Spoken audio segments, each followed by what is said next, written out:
All right, I think we're going to get started. I was giving a few minutes for people to join the forum, but I think we have enough people on board now that we can get started. Welcome to the U.S. House of Representatives, Indiana District 9 Democrat Candidate Forum.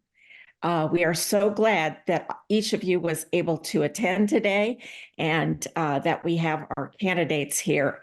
My name is Sonia Learcamp. I am Vice President of the Brown County League of Women Voters, and I'll be your moderator today.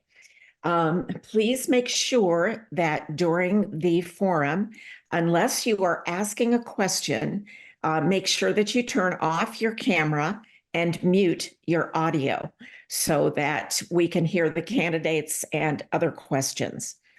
We will have the two candidates for the Democrat position, Liam Doris and Tim Peck, and they are both here with us today.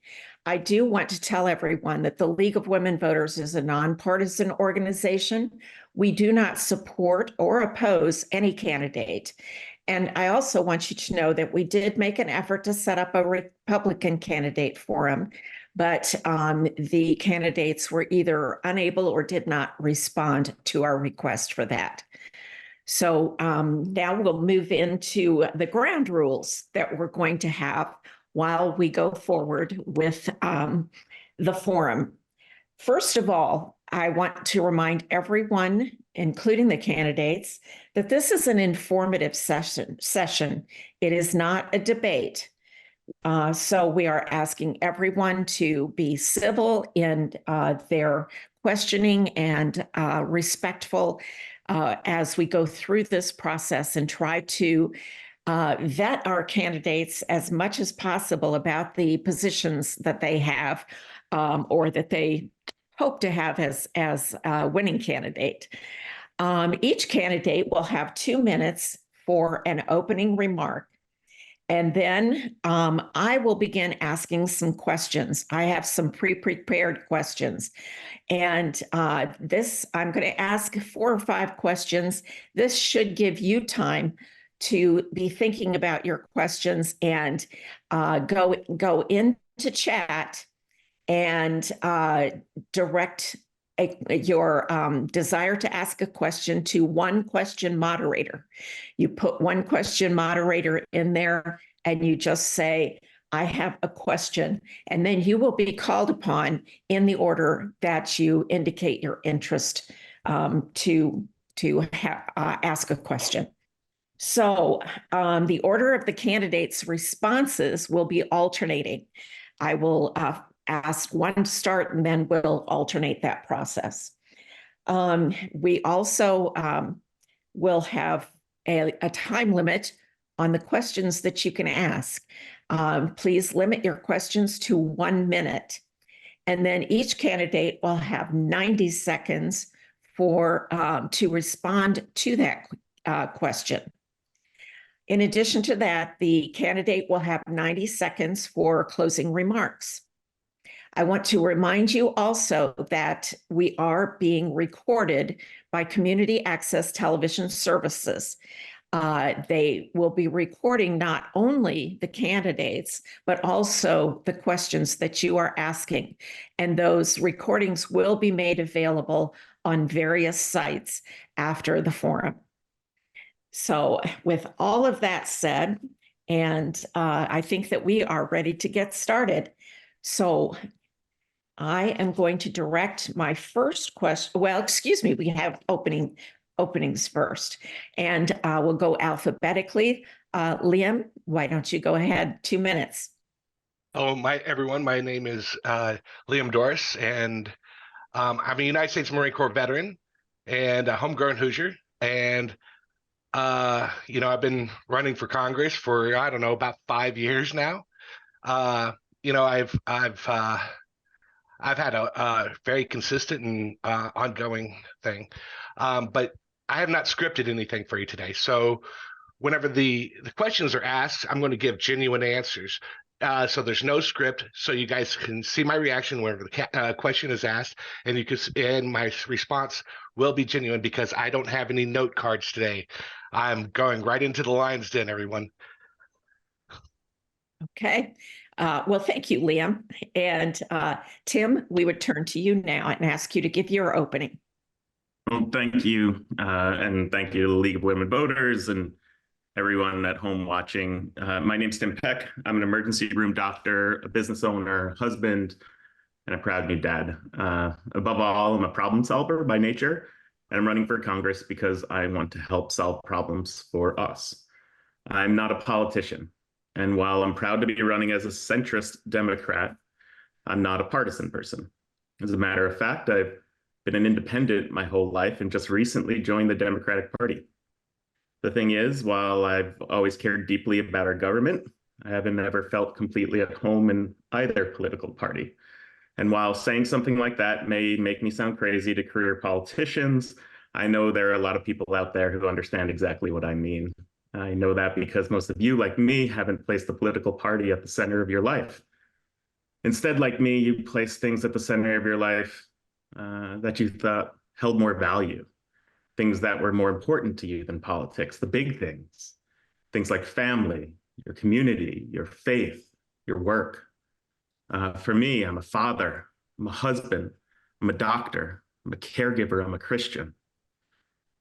Now, I just want you to take a moment to think about what you put at the center of your life. If you elect me to Congress, these are the things I will represent.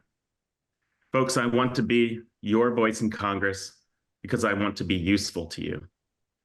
I will not forget what a hard day's work feels like and what it means to love my neighbor as I love myself. That's the way I was built. That's the way I work. That's the way I live. That's the way I will serve you if I'm fortunate enough to be your voice in Congress. Appreciate your time and attention, and can't wait for the rest of the morning. Thank you. Okay, Tim, thank you very much. We are going to start the questioning process now. And as I indicated, I'm going to ask just a few questions, and I want to encourage the audience. Please go into chat and indicate if you have questions, because I know both of these candidates are interested in hearing from people who may be their constituents in the future. The first question will go to Tim. What is an example of an issue that is clearly within Congress's power to address? And how would you approach the fiscal trade-offs necessary to address that issue? Thank you. So clearly within Congress's purview is how we spend money on healthcare. And for me, the grand goal is for everybody in the United States to have healthcare. How we get there is likely not an enormous jump from what we have now to everyone having healthcare. I would love that. That would be ideal. But the realities of our Congress, of our political system, is that we need to work together. And so right now, the way we pay for healthcare needs to be changed. So the way that we receive healthcare gets changed. The way we pay for healthcare is that if I give one of you service and you have a great experience and you do have quality outcomes, I get paid as a doctor. If I give you service and you have a bad experience and you have bad outcomes, I get paid as a doctor. It doesn't matter if you have high quality care or not, I'm still going to get paid the same way. That needs to change. That can change, and there's a movement that I've been part of to make that change. And so what we want to do is tie payments to quality, not just doing things. So that is a clear place where Congress has a lot of power to make change, and I'll be a champion there. Thanks. Good. Look, this is our. Thank you very much, Tim. And now, Liam, I will be turning to you with the same question. What is an example of an issue that is clearly within Congress's power to address? And how would you approach the fiscal trade-offs necessary to address that issue? Probably the root cause of many issues within the United States federal government is corruption, political corruption, or as I like to put it, legal bribery. Right now, there's a tremendous amount of money in politics that nobody knows where it's coming from. It could be literally coming from anywhere due to the super PACs. Thanks to Supreme Court decisions, Buckley versus Vallejo and Citizens United, money equals free speech. And whenever money equals speech, those of us who are without money have no speech. We're completely muted. And that's within Congress's ability to solve right away. They've considered it, but right now there's a lot of money that flows through. As far as the fiscal impact, there shouldn't be much of a fiscal impact, except for a lot of these candidates can't receive money from these just unlimited amounts of money from these super PACs, from corporations, from entities that neither you or I know anything about. So that's something that's within Congress's ability to change, and that's an issue I would like to be on point with. Thank you very much, Liam. I will now ask the next question. Please give an example of how you have worked with people on opposing sides to accomplish something. And this question goes first to Liam. Ooh, I don't know. I would say that a good example of that is I've been in the military, and whenever you're in the military, there's not always a lot of agreement. For those who are veterans, there's a lot of things that can be said about veterans. And do we always get along? No. There's always got to be conflict resolution. And so you work together and you get people to work together. You don't necessarily want to force them to work together. You want them to want to work together and accomplish goals. And whenever you do great conflict resolution, not only do the problems get ironed out, but moving forward, the people who are on either side become closer and start to understand each other and is able to exchange ideas more effectively and more efficiently. Thank you for that answer, Liam. Tim, we would now turn to you with the same question. Please give an example of how you have worked with people on opposing sides to accomplish something. Right now, we have a do-nothing Congress. Right? Last year's Congress passed less bills than they have in many, many decades. We are digging our heels in as politicians. The current Congress is fighting and not really compromising, not working. And it hasn't always been that way, right? We made Medicare and Medicaid in the 60s because of bipartisan compromise. And then everyone who is over 65, everyone who is under the poverty limit, everyone who is disabled had health care. We were able to get that done. We've had a balanced budget as only long ago as the early 2000s because people were compromising.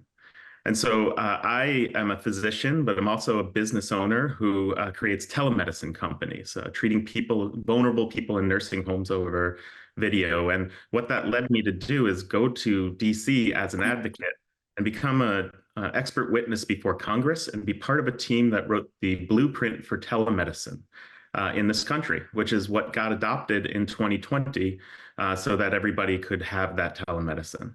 That was a bipartisan effort. And the reason it was bipartisan is because I would go into people's offices, Republicans' offices, and say, I have something that will save you money and be good for people, and Democrats' office and say, I have something that will be good for people and save you money. It's about how do we talk to people to make compromise. Thank you very much, Tim. We will now move to our next question. And this has kind of been a rallying cry for both parties that we'd like to hear what your position is. This election has generated discussion that our democracy is in danger. Do you agree or disagree with that assessment, and why? And Tim, you'll be first this time. Our democracy is in danger, yes, and in a lot of ways. I just talked about this Do Nothing Congress, which is the piece of government that I'm trying to step up and become part of to make it work again. It doesn't work right now because we have such incentives to not work together.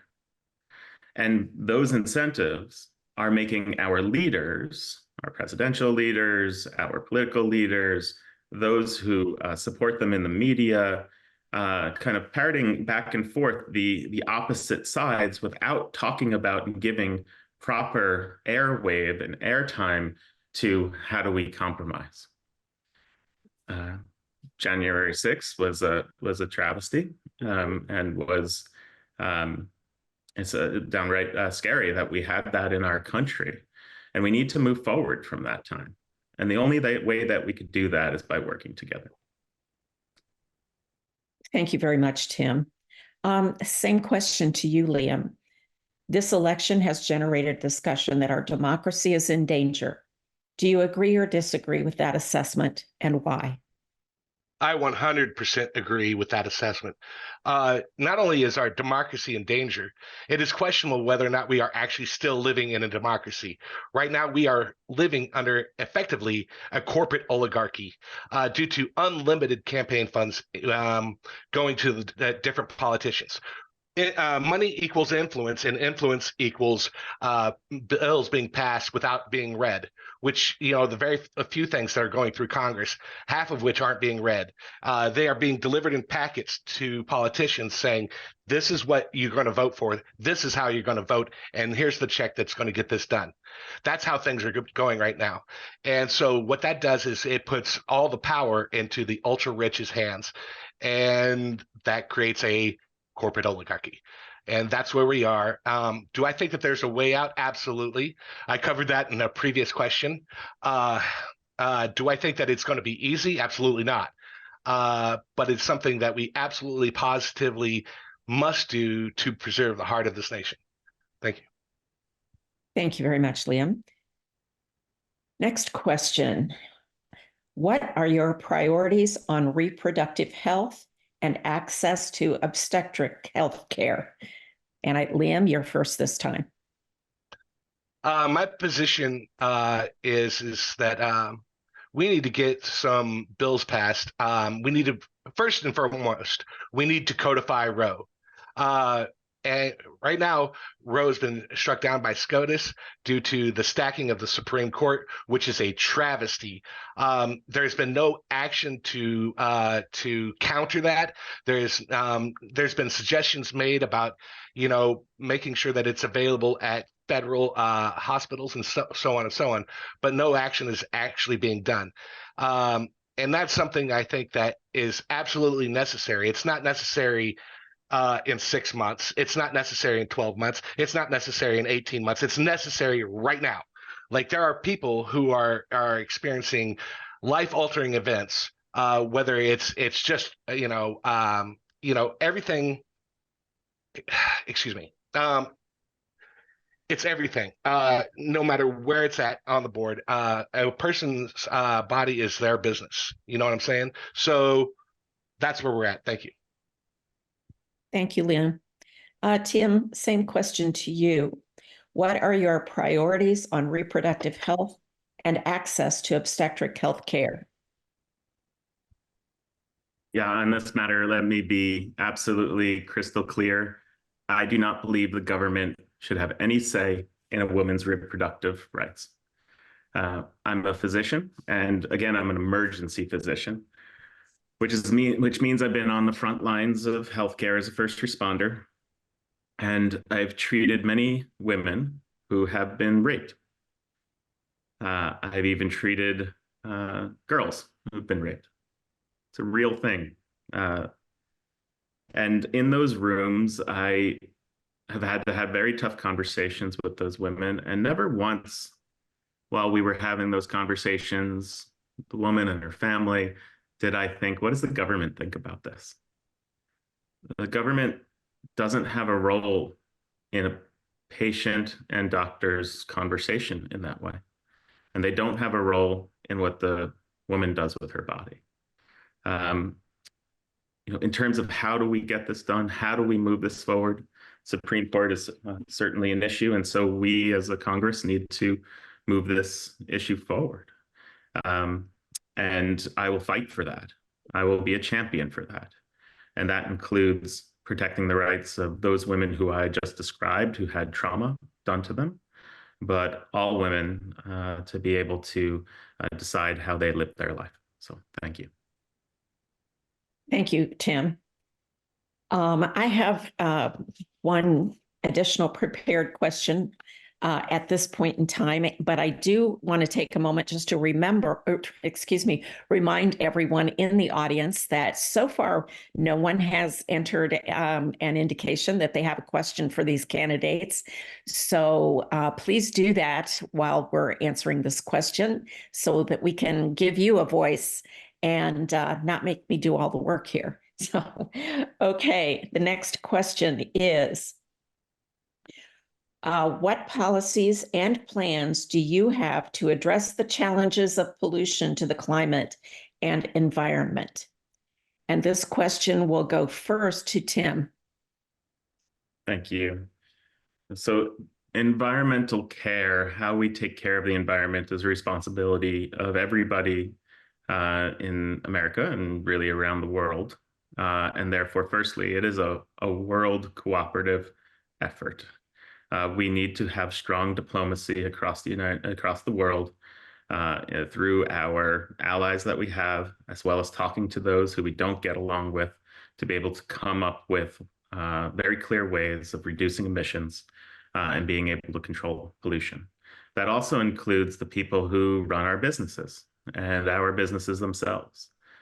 Large businesses need to have good governance for themselves to be able to put in solutions that allows them to not pollute.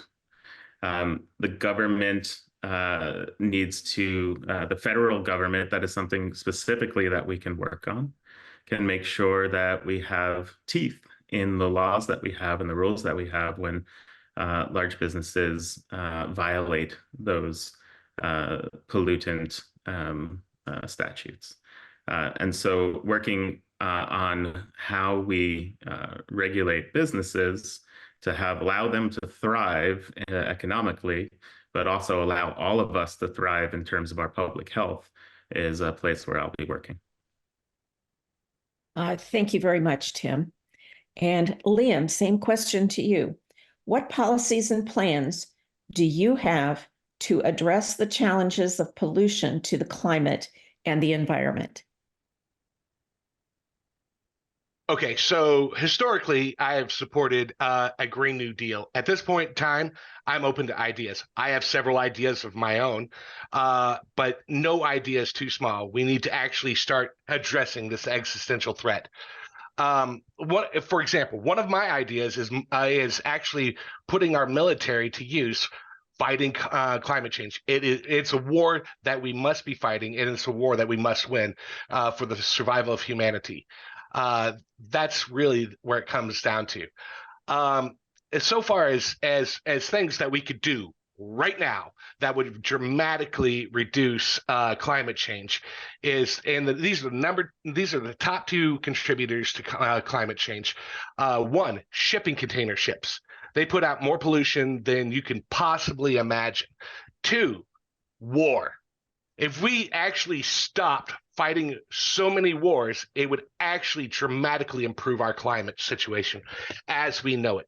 So if you ask me directly, what is my first priority? And that is ending all foreign wars. Let's get rid of war altogether. We need to actually push forward into diplomatic solutions, because that's what the climate emergency demands of us. Thank you. Yes, Liam, thank you very much. And I believe that we do have a question from the audience. Deanna Bryant, would you like to unmute and ask your question of the candidates? Yes, I was curious to know, if elected, how often would you hold meetings back in the district for constituents to attend, and what kind of constituent communications would you institute regularly? Thank you very much, Deanna. And I believe the first one that goes first to Liam. Okay, so for those who don't know me, my name is Liam Doris. My website is dliamdoris.com.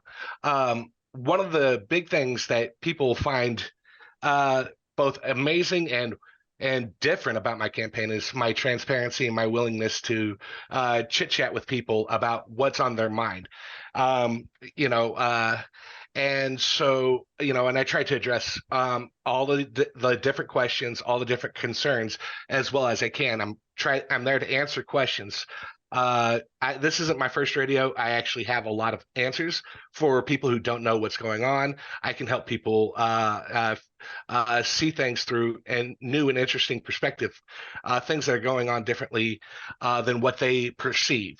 So that being said, like I like to get in there and I like to jump in with everybody because I am not above anybody else. I am down there with you and I want to hear it.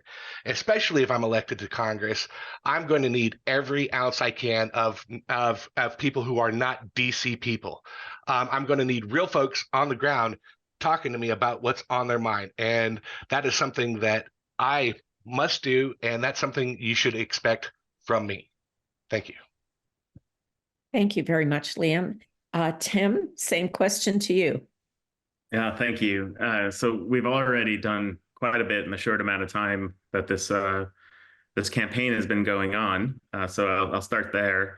We've divided our very large district. For those of you who are aware, it goes from Bloomington down to near Corydon to the river, all the way up the Ohio River to Ohio and back to Bloomington. Very large district. And so we divided that into 3 different areas, and we have 3 different campaign managers who are working on each of those. They are constantly working to help us set up town halls. And so we will be in all 18 counties. I have been in all 18 counties already. We've done our first town hall, official town hall in Corydon the other day. And I have town halls coming up in Lawrenceburg and Decatur as well. So we'll continue to do that throughout the entire time here. I'll also be at all of the 4-H fairs, and I plan on continuing to do that. So while in Congress, that won't stop. I'll have a team on the ground here whose sole job is to keep communications both from me to people, but more so to collect information, to collect concerns from all of you while I'm in Washington. And then when I'm home, I'll be doing town halls. Thank you, Tim. We did have an earlier question that I think I missed from Clara. Clara, if you want to unmute and ask your question, just as a reminder, because I know how much you love to converse with candidates, remember that you have a 1-minute limitation. Thank you, Sonny. Sonny, I just had a privilege of talking briefly with Tim Peck the other day, and I'm a day training financial planner, and I've been witnessing this great problem of our American people that since pension got dropped out of our platform, that people under the 401k IRA been suffering so greatly that people are losing the money power and just enter the retirement helplessly and hopelessly without any fundamental knowledge how to take care of their retirement planning. So our the fellow advisors are talking about that.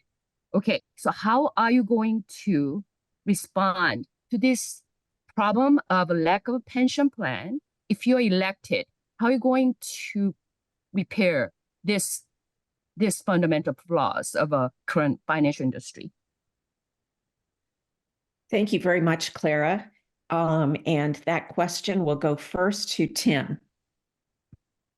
So I believe you're speaking about a shift that's happened in our corporate economy, in which businesses were once responsible and had the corporate responsibility of taking care of their employees through pensions, and we started to move to 401k, which became much more on the burden of the employee to manage with the help of financial advisors. And it definitely benefits people who have financial advisors to use their money to make more money. And so what is government's role in this is 401ks as they are right now, we're not going to eradicate them tomorrow. They are very useful to many people.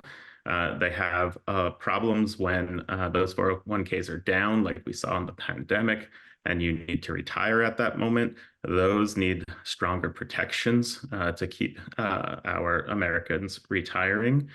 And then it would be strengthening unions and allowing unions to continue to work with companies to be able to make sure that pensions are stronger as well. So union strength is an enormous part of my own platform, and it's directly related to this.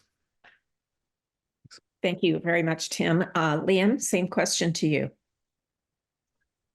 This is a very good question. And honestly, I don't know what the correct answer is on this. I do know that we need to move towards pension programs, businesses being incentivized to take care of their employees once they retire, so on and so on.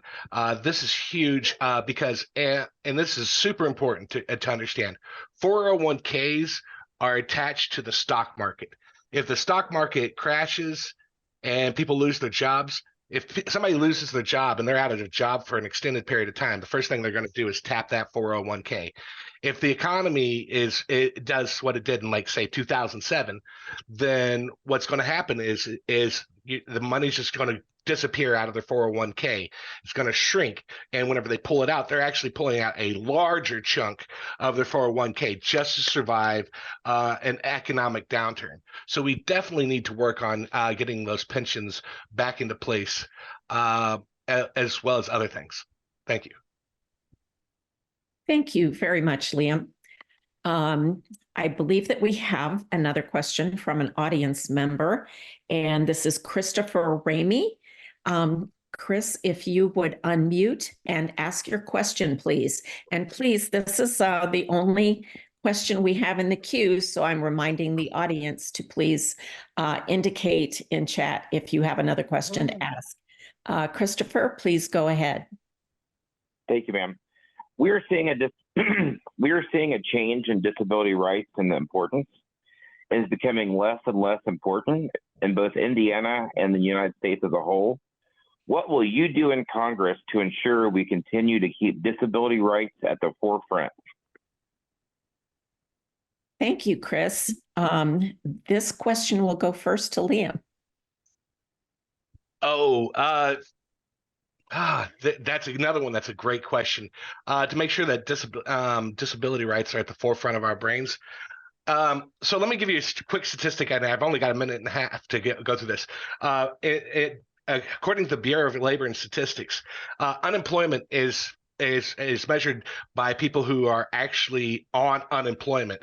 The reality is once you're off of unemployment, you're outside of the workforce. The two main demographics that are outside the workforce are people who are disabled and people who are retired. And if you actually read the Bureau of Labor and Statistics, that means that's 35% of this nation. That means that we have 40% unemployment actually.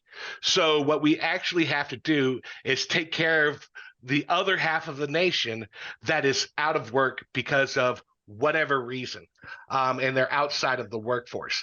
And the two main demographics that we absolutely positively have to take care of are the retired and the disabled. And that should be a focus of our priority. We actually should start talking about the numbers as they really are, because right now things are bad and most people don't realize how bad they are. We actually have to spread this information out, and we have to get people out there to realize, hey, we're in a lot of trouble and we need to actually change things very quick. Thank you. Thank you, Liam. Tim, your response, please. Certainly. So the disabled are population of people that are near and dear to my heart, who I've worked a lot with and who have taught me a lot as well. Firstly, I'd just like to say we need candidates who won't other one another, who won't use their political rhetoric for their own political gain in order to make it hard to work together. And the disabled often gets caught up in that as another, which I promise I won't do. The second is Medicaid. We've seen Indiana cut Medicaid from a quote unquote budget error last year, which has hurt the way that we are able to give care to our disabled children, especially their parents, and how they being compensated for helping them. That needs to be fixed on the federal level, because Medicaid is a federal program, even though it's administered by states. And then Medicare, our aging disabled, we call those Medicare and Medicaid patients. Those are the patients that I have worked with very deeply. And it's really about creating better access to care. I've used telemedicine in the past to get into nursing homes to be able to give them care and give them a voice. So, Thank you very much, Tim. Okay, well, we are at a point where I don't have anyone in the queue for any questions, but I'm reminding everyone that we're hoping that you have some more questions. But in the meantime, I have a few more questions to keep us engaged. As a new member of Congress, on which committee would you be most interested in serving, and why is it important to you? And this question will go first to Tim. There's a number of committees that I would put my name in the hat for. Picking one right now, I live in New Washington, which is a small town in Clark County. I live on a 40-acre farm with my wife and my son, and I'm looking outside right now. My dog's off leash and goats in the backyard, etc. And I've talked to a lot of farmers who surround me about what their needs are. And I think having a voice of someone who has some common sense, some compassion on the Agriculture Committee is something that I can bring to Indiana and to a lot of our rural people who make America work, who feed America, who keep us sustained. With that includes how we handle inheritance tax from farm to farm, how we handle subsidies for the people who are working for us, how we handle broadband to be able to get into rural areas so people are not left behind as a technology revolution continues. So agriculture is one of the committees that I think I can make an impact. Thanks. Thank you, Tim. Liam, same question to you. As a new member of Congress, on which committee would you be most interested in serving, and why is it important to you? Okay, so there's a huge answer to this, and I will be as direct as possible. There's two committees that I'm actually heavily considering. One is the Ethics Committee. I think that goes without saying, me being anti-corruption, being on the being on the Ethics Committee for anti-corruption. Yeah, that's a big one for me. But I also am interested in being on the House Intelligence Committee. Because I believe that, you know, a lot of the intelligence that's coming out of like our intelligence agencies, while there's accuracy to it, it's being spun in different ways that are inappropriate for our dealings worldwide. And so being part of that intelligence committee also helps how it delivers the intelligence to the appropriate people and how that is actually done. You know beforehand what you're getting into, and you can make the case for or against whatever needs to be done. And those are the two committees that I'm wanting to be on. But just to be clear, how this actually works is they hand out a literal menu, like a restaurant menu, to members of Congress, and they have committee seats and how much it costs. So that's how committee seats are actually done. Thank you. Thank you, Liam. Okay, the next question.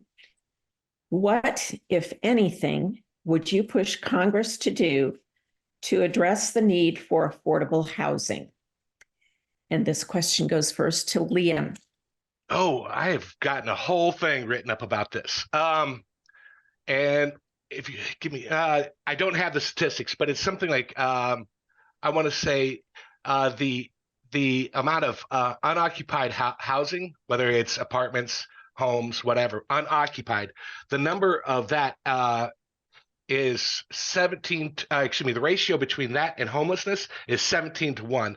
And what I would like to do is take a lot of those empty housing units and actually and incentivize the owners in some way, whether it be through tax breaks, whatever the case, to actually get in the homeless and so they can occupy those unoccupied residences to deal with homelessness until we can actually figure it out. And the problem, a lot of the problem is like right now, big corporations are buying out all the homes that they possibly can, so they can rent them out for a healthy profit, because those monthly rent payments are going to be well exceeding the actual mortgage cost. So keep that in mind. So a lot of these homes are off the market, and they leave them off the market so they can get tax breaks because they own it, but it's not occupied, it's not rented out, and therefore it qualifies as a tax break. So what we need to do is make those, in order to receive tax breaks like that, we need to say, hey, only if it's occupied by somebody who's homeless. Thank you. Okay, Liam, thank you very much.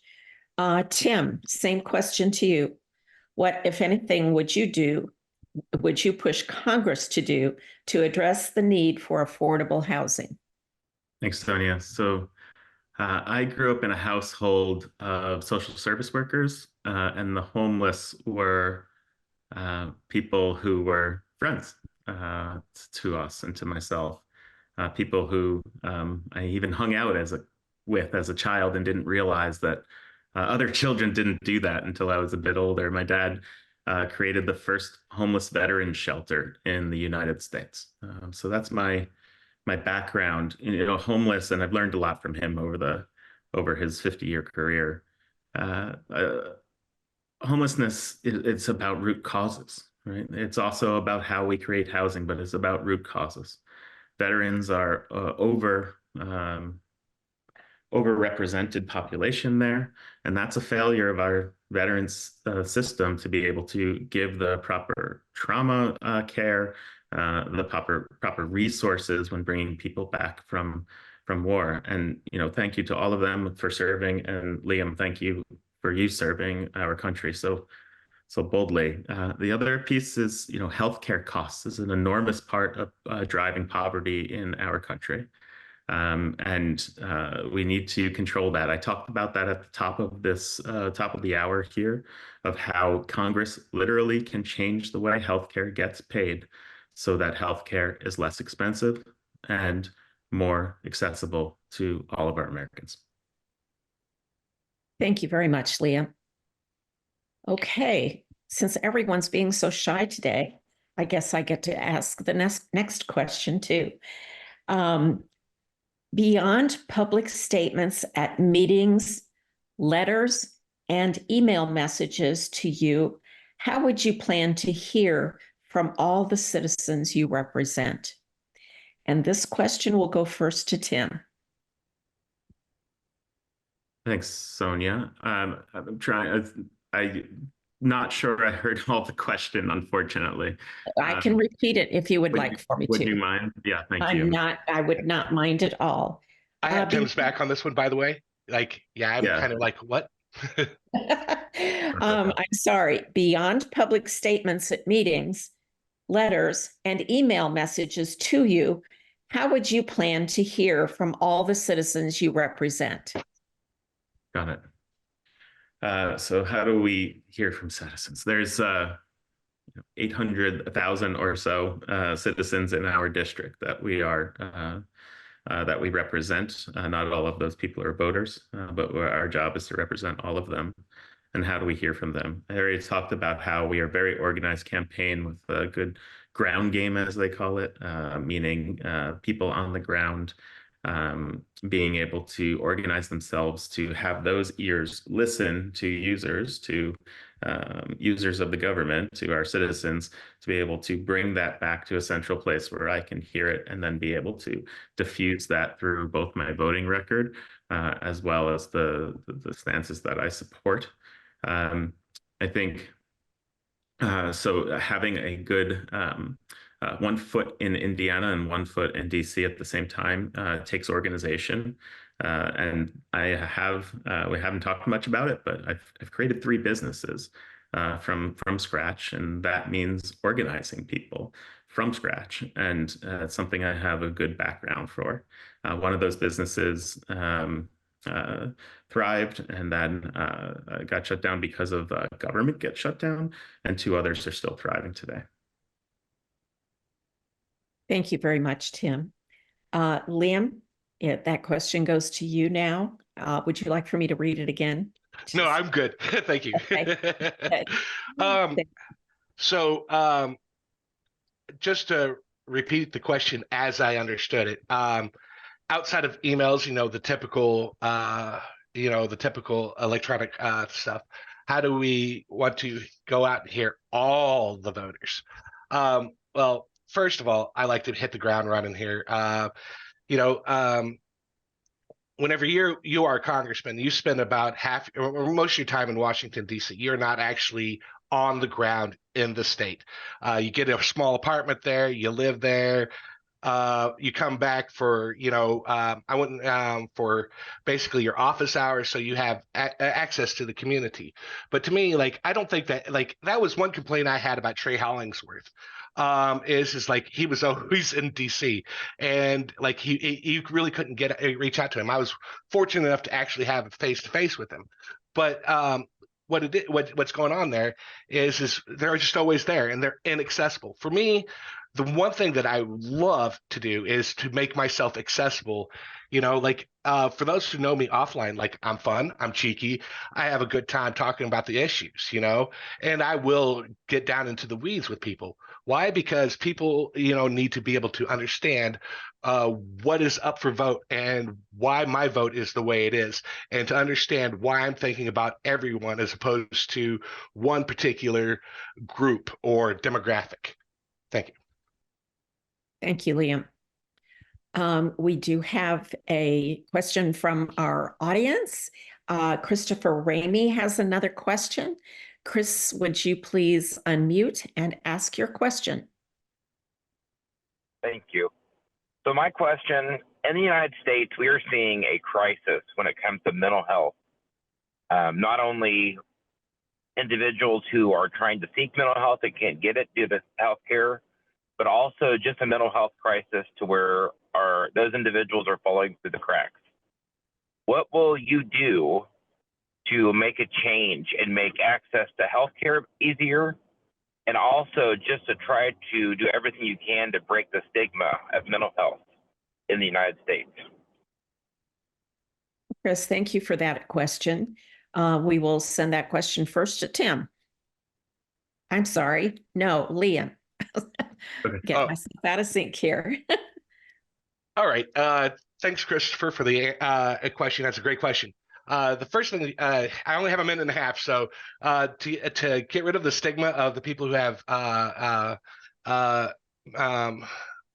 issues with mental health, the first thing that we have to do is just recognize everybody from time to time has issues with mental health, and that is normal and that is acceptable, and that is the way to do it, and make sure that you're doing it. It might be awkward especially for us that are older than 40 years old to accept, it's just part of our vernacular. But the younger generation, they're actually starting to accept that, because every other person is on one medication or another due to some sort of mental health issue. So that being said, how do I want to address this a little bit more?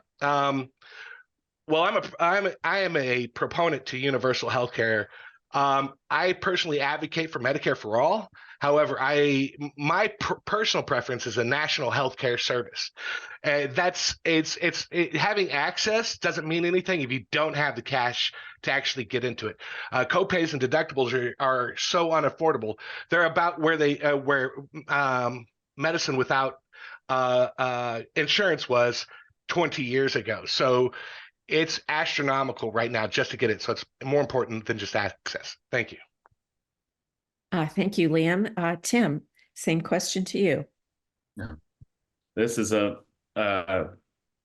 true problem, a heart-wrenching problem in America right now, is our access to healthcare and behavioral health, especially.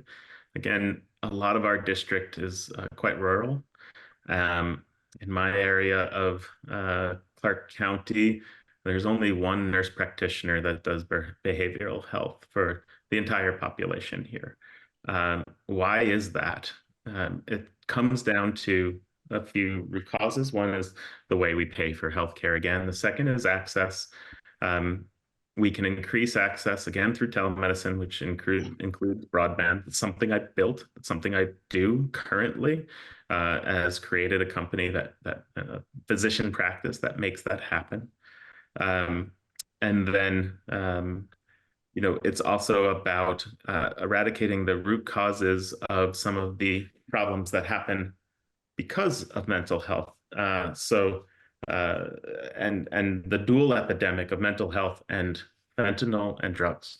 And so how we deal with fentanyl is an enormous part of opioids. Our current incumbent voted against the package to help our country fight against fentanyl.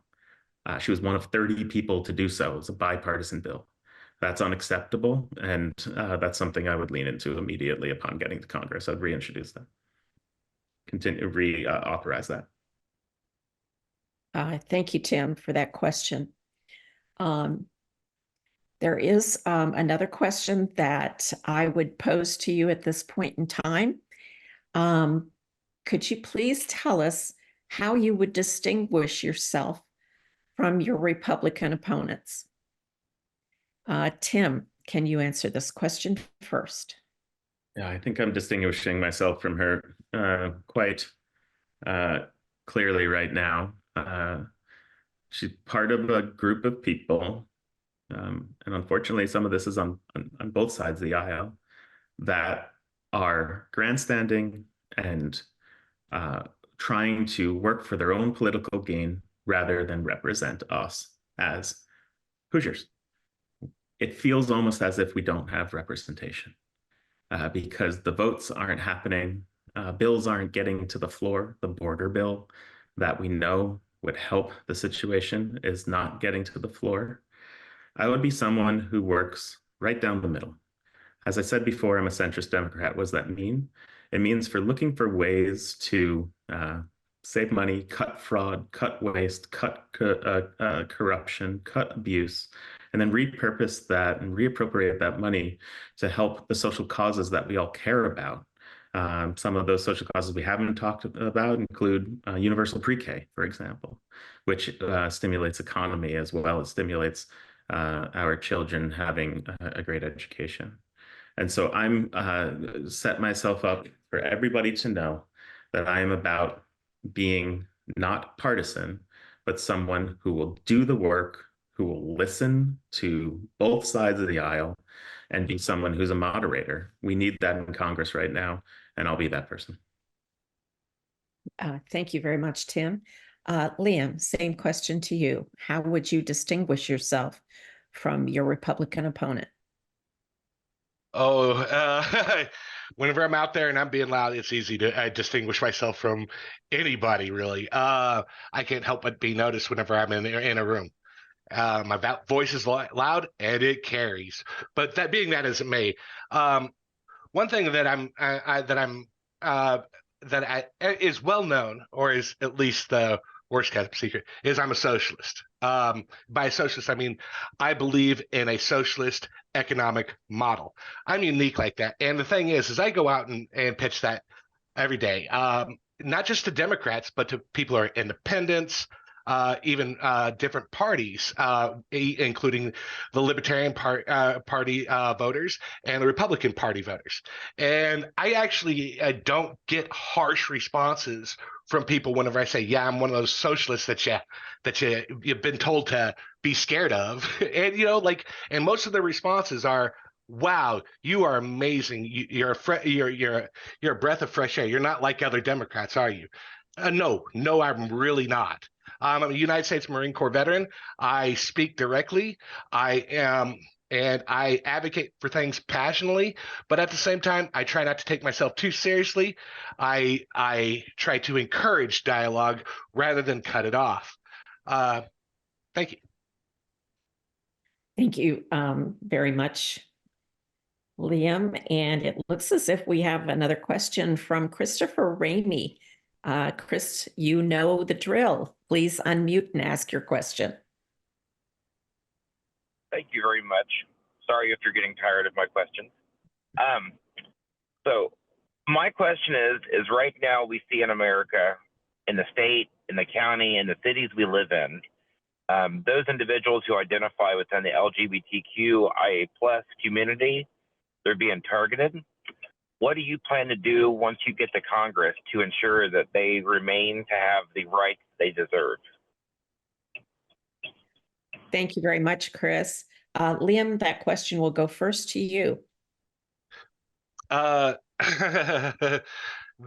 best way to answer that is everything I can to support the LGBTQ community.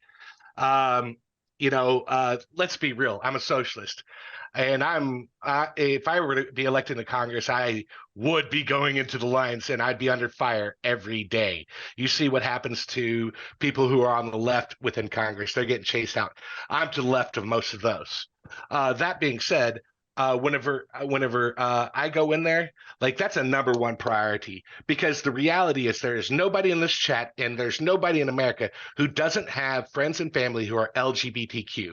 And whenever we start going after people because they're LGBTQ, we're going to start taking out our own family members and our own friends. We won't realize how expanded this is. It would be a travesty to do that. So everything I can to protect the LGBTQ community is what I'm going to do. Thank you, Liam. Tim, same question to you. Yeah, I can't believe the LGBTQ rights are an issue in America.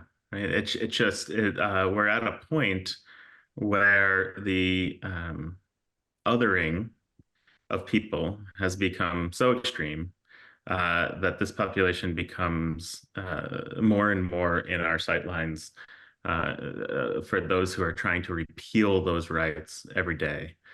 We all may know that there's a trigger law on the books right now for gay marriage to be repealed in Indiana, should that be allowed. That could be through the Supreme Court, but even if it is, Congress has the right, the ability to codify that even more in Congress, and that's something I'd obviously stand up for. As Liam said, we all have LGBTQ people in our family. I'm no different. People are people, and in Congress, our job is just to be an advocate for everybody, not just the people that we pick and choose. Thank you, Tim. The next question that I would pose to our candidates is, could you tell us what your position is on the southern border, including the fact that Indiana's governor recently authorized sending some of our National Guard there? And that question goes first to Tim. So border security, immigration, they're a responsibility of the federal government. That is very clear, and it should stay that way. And the Supreme Court seems to be continuing to believe that, even this Supreme Court, and be skeptical of for example, Texas putting, bolstering up their part of the effort. The recent bipartisan bill that has been blocked by the House it just continues to highlight the problem that we have in Congress, where we're not working together. That bill would have created 1,300 Border Patrol agents. It would have created 375, I believe it was, justices to be doing the work. It would have created 1,600 asylum officers, and then 100 machines for detecting drugs and fentanyl as well. That was all in that bill. It was made by the leaders within Congress and then blocked. If we had that, we would be stopping a lot of this emergency that we have at the border. And so with electing me, we'll get one vote closer to be able to introduce and pass that. Thank you very much, Tim. Liam, same question to you. Okay, so that the immigration bill that just recently passed, the problem with it is it's a Republican immigration policy with money for Ukraine. And that is the catch-22 that bill had. And it is some of the worst immigration policy I've ever seen. The reality is that we do have open border, or mostly open borders. Let me direct you to Canada if you don't believe me. That being said, we must treat this in the most humane way possible. And the reality is people who want to be an American, I'm down for letting them be an American. We are a nation of immigrants, unless you are a Native American. And so the more the merrier. There are people out there who, there's plenty of opportunities to work. There's plenty of opportunities to get paid. There's plenty of opportunities to live and to enjoy your life in this nation. And I don't think that we should restrict one group because of the color of their skin. And that's about all I have to say about that, or that's all I have time to say about. Anyway, thank you. Okay, thank you, Liam. I have another question to pose to you. What do you think the federal government's role should be in public education? And Liam, I would direct this first to you. Okay, so I think that the federal government's role in education is actually very limited. We have a very small education budget federally. What happens is most of that education money gets divvied up and goes out to the states, and the states spend that money according to the way they want to. That's why a lot of that money goes to things that it shouldn't go to, and a lot of the things that are needed actually in our education system aren't there. But the education standards for schools and state universities are not where they should be, and they should be elevated. Keep in mind, I think that schools, we're teaching children how to carry on with the next generation. We need to teach them well. We need to give them the skills that they need so they can go out and build a better nation in the future. A lot of the stuff that I want, that I wish for, that I advocate for, if I were to get it, I still wouldn't see it in my lifetime, probably, because there's a lot of things that are working against that. But that being said, we need to make these schools just magnificent. We need to actually boost the funding that we give to schools, and we need to make sure that the states need to know this is how you spend it. Public education is the best education. We're getting everybody out there. We're getting knowledge spread. Let's get it done. Thank you. Thank you, Liam. Tim, same question to you. What should the federal government's role be in public education? Yeah, so the federal government and particularly Congress, I think, has a pretty enormous role in education. Actually, the fight for how we spend money on education is done at the state level. And if we are not careful and we vote in the wrong people into Congress, that will start to go into the federal level, and we will have restrictions there. You look at the charter school voucher program that's happening in Indiana, which is a program that allows kids to go to schools other than public schools and pays for them in such a way that actually benefits those who are of means and of wealth. And therefore, those who aren't go to the public schools, which now have money that is siphoned off of them. It's a state program, and I often hear, "Oh, but you and Congress won't have anything to do with that." Well, watch if we have people who will continue to advocate for that in Congress and try to make laws that make it easier for those programs to happen. Furthermore, you heard me before say universal pre-K. It's one of my favorite programs. It's one of my favorite programs because we know that those who go through pre-K have less recidivism, less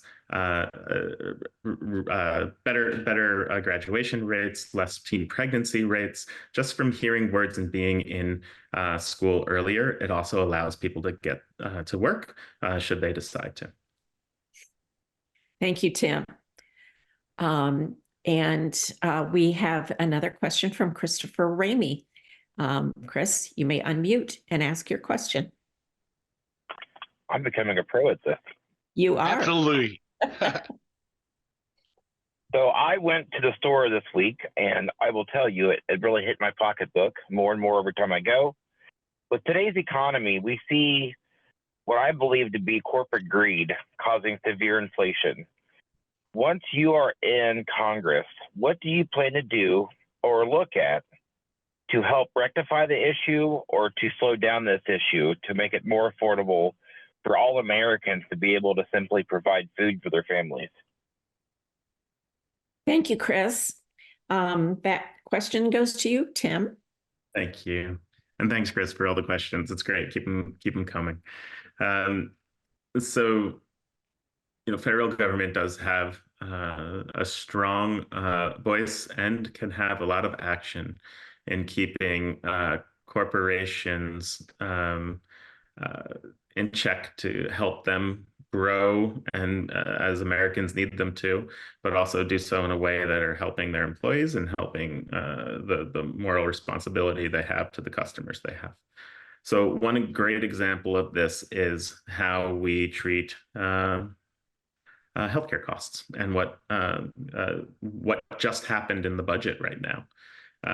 We cut payments for physicians and nurse practitioners, so the people on the front line, in terms of how much Medicare pays them, but didn't cut for hospitals, but more so didn't cap what or help regulate as much as the insurance companies could make off of those same payments, and didn't think about what pharma could make off of those same payments.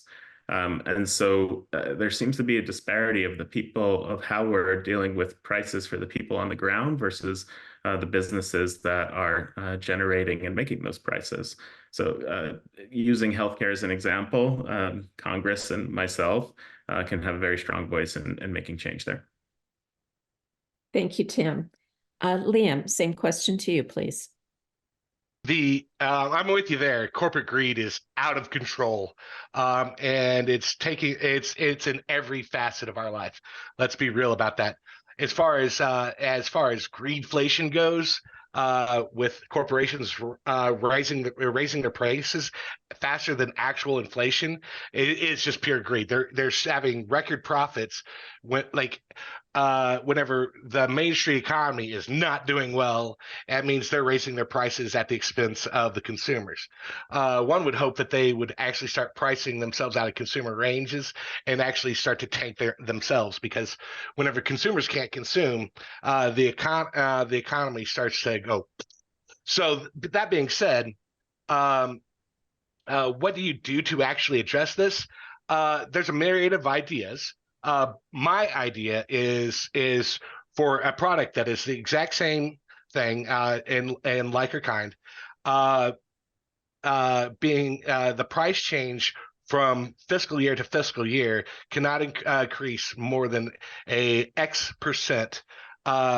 And if it increases any more than X percent, then there has to be some sort of mechanism there that de-incentivizes pricing outside of people's pocketbooks.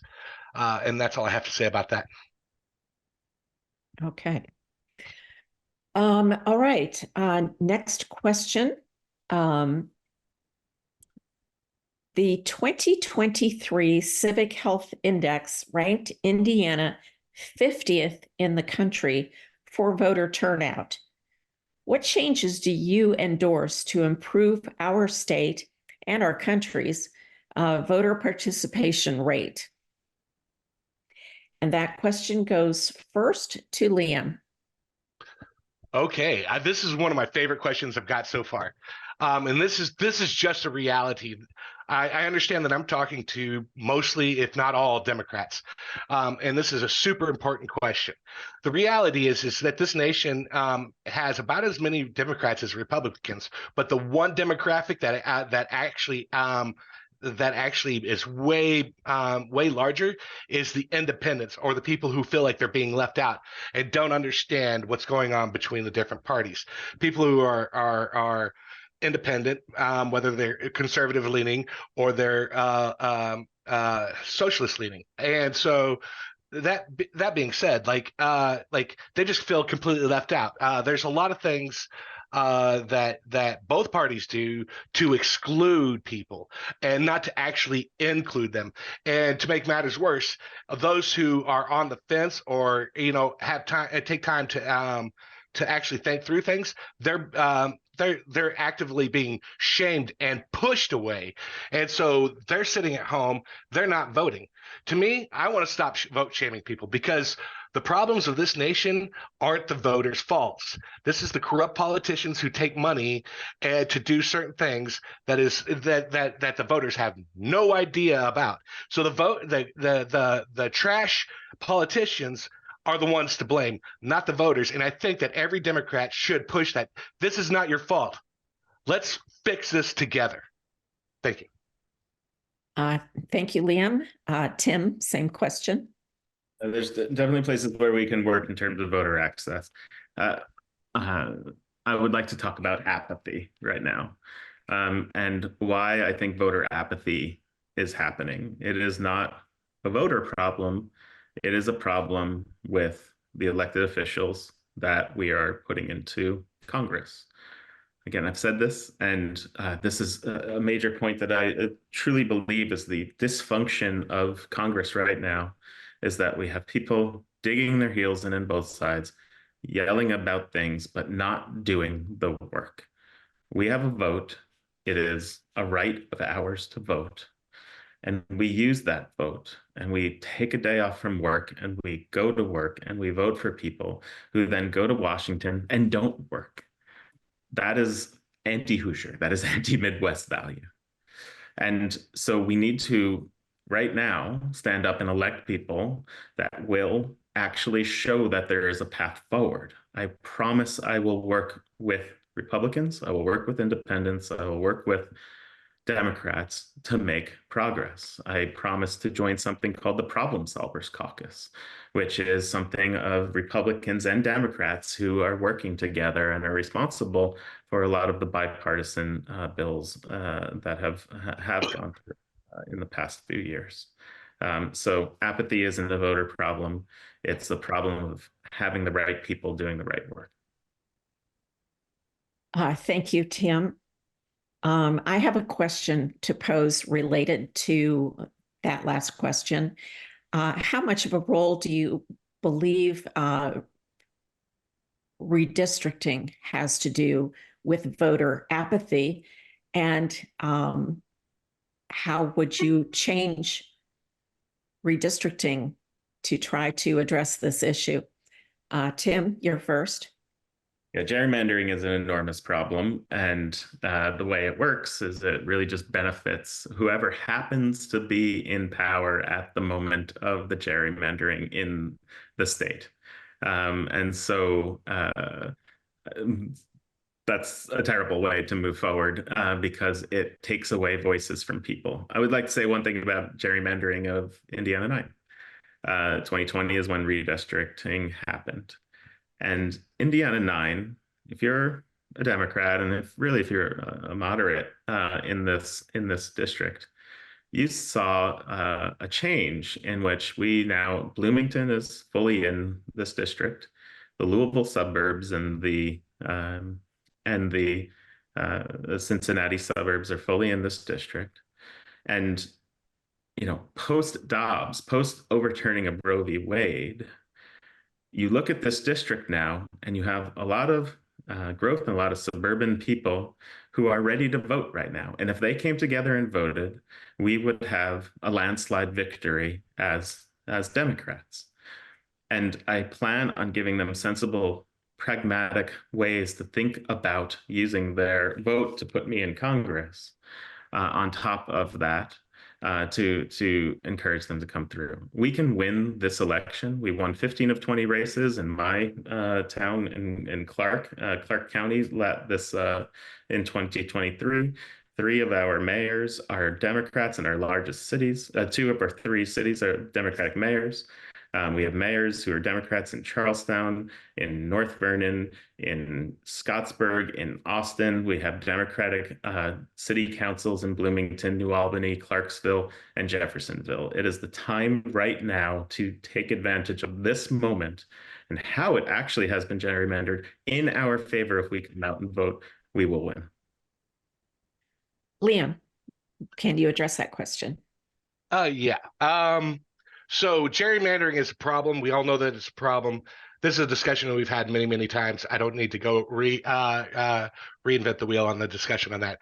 But as it pertains to apathy in here, the reality is gerrymandering isn't causing most of the apathy. The apathy lies in there's no substantial policy. Whenever there's no substantial policy, nothing the federal government does actually affects our lives in huge ways, except for in bad ways. Like, when was the last time you're like, wow, this is really cool? It's been several years for most of us. That being said, how do we get people out to vote? Actually have rich policies that will affect people. Like, for example, universal health care is a huge issue that would affect every single Hoosier. It doesn't matter if they're blue or if they're independent or if they're red. Everybody would be affected.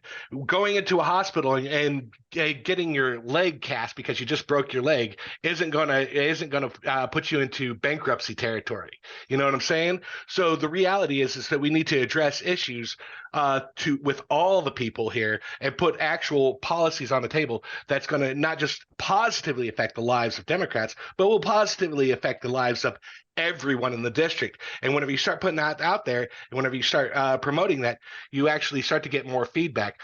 But it's not just enough to say it. You actually have to start hammering it down. We need to actually start getting up there and saying, hey, we're strong with this and we need to promote this, and things can change. We just have to be genuine with one another. Thank you. Thank you, Liam. I don't believe we have any more questions from the audience. So this is going to be my last question to ask you, and then we will move into closing remarks. What legislative priorities do you plan to address in your first year, should you be elected? And Liam, I think you're first this time. All right. Policies, there's tons of stuff that I would love to do legislatively, and I don't want to, like, if I get elected to Congress, I'm not going to make it a lifetime thing. I don't want to have DC brain. I want to be able to actually be a part of the working class. I don't want to rise from the ranks. I want to rise with the ranks. And if getting a strong voice in there is what it takes, that's what it takes. The first legislative priority is anti-corruption.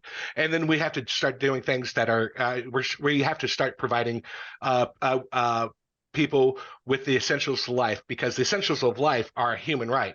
For example, food, clothing, housing, and healthcare are all fundamental human rights. And anybody who doesn't believe that hasn't caught up to modern times. It's not that we're changing. We've just upgraded enough. You know, we've had enough expansion packs, if you will. Okay, so we just, we're at the point where we can house people, we can feed people, we can give them health care, and we can even provide them food. We just need actually somebody out there with a loud voice promoting and advocating for these issues in Congress. and I want to make sure that it is a government that works for the people, not for the corporations. There should be a wall between corporate corporations and the government, and that's just the way it should be, because that should be the focus right there. The people of the United States, that's the focus. Thank you.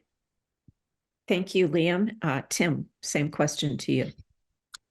Yeah, what do we work on in terms of legislation is, what can I do that I bring as a unique member to Congress to be able to move things forward? What are the pieces of legislation that I can write and lead Congress towards seeing a different way? One of those places is healthcare, obviously. And I know I'm an expert around healthcare policy. I'm an expert around healthcare payments, but I'm also an expert around the delivery of healthcare. I do think that we should continue to have Medicare be able to negotiate rates on the cost of drugs. That is something that we need to continue to expand and have an advocate for. That's why, and we brought insulin down to $35, and we can do better on other drugs too. I do believe that we can change the way healthcare is paid for and reward those people on the front end of healthcare. The other things that I would be called to work on are those things that are emergencies. Our climate right now is an emergency. So I'll work with others on climate bills. Our access to healthcare for women is an emergency, and we need to be able to be making large changes there. If a certain Congress is put into play, we might have to make small changes before we make large changes, but we need to make change now.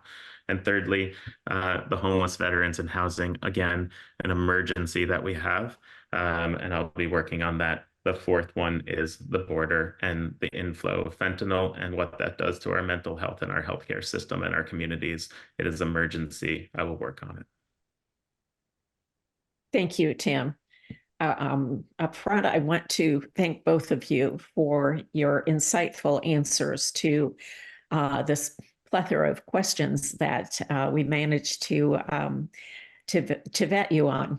And now I want to move into your final comments. Each of you is going to have a minute and a half, 90 seconds, to give your final remarks. And we will start with Tim. So as an emergency room doctor, I set broken bones all the time. But what I've never set is a Democratic bone or a Republican bone. I've never helped an independent car crash victim. I've never in my life taken a partisan bullet out of a child. I've never held a Democratic hand or a Republican hand of an elderly patient. And I've never asked the patient who they voted for before working as hard as I could to make them better. I've only treated people. My neighbors, mothers, fathers, sons, daughters. That's just the way I see people. And while that might not be the way to climb a political ladder, I don't plan on changing it, even if I tried. And I know from talking to so many people like you here in so many communities of our corner of Indiana, that most people think like I do, because I'm not a politician and neither are you.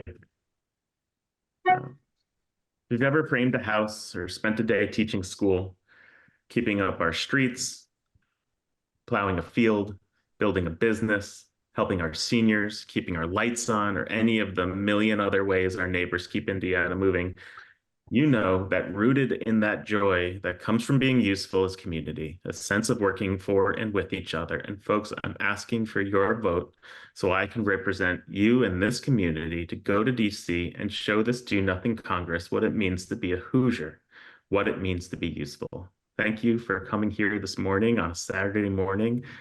Thank you to our moderator, and thank you to the group who put this on. I appreciate the League of Watermen voters and all of you. Thank you. Thank you, Tim. Liam, you may start.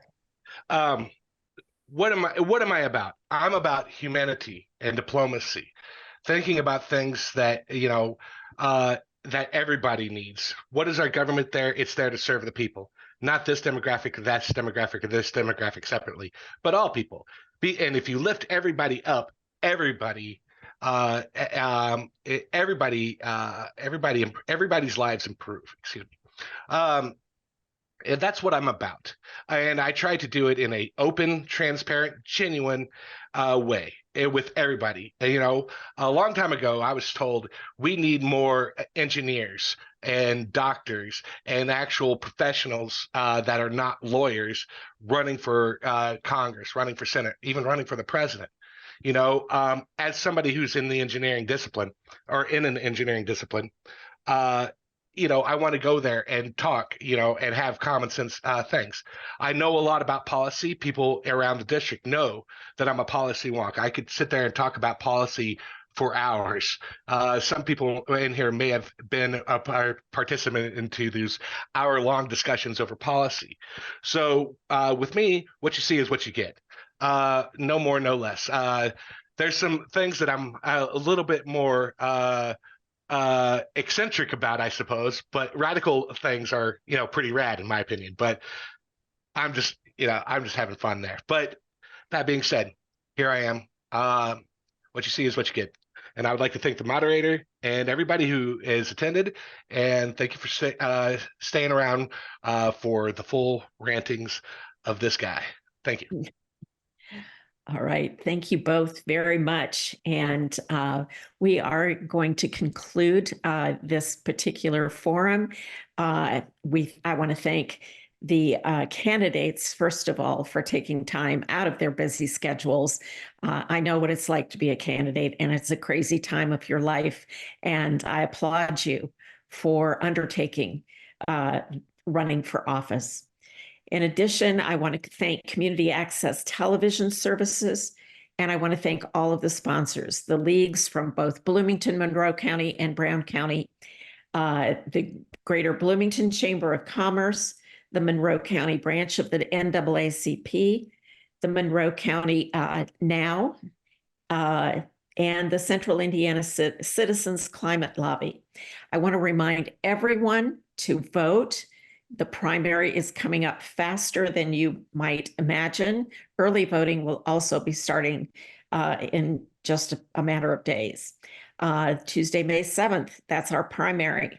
You can use Vote 411 to check out the various candidates and get information to help guide your voting decisions. I want to thank everyone again for your participation and your interest in the civic health of Indiana. Thank you. Goodbye.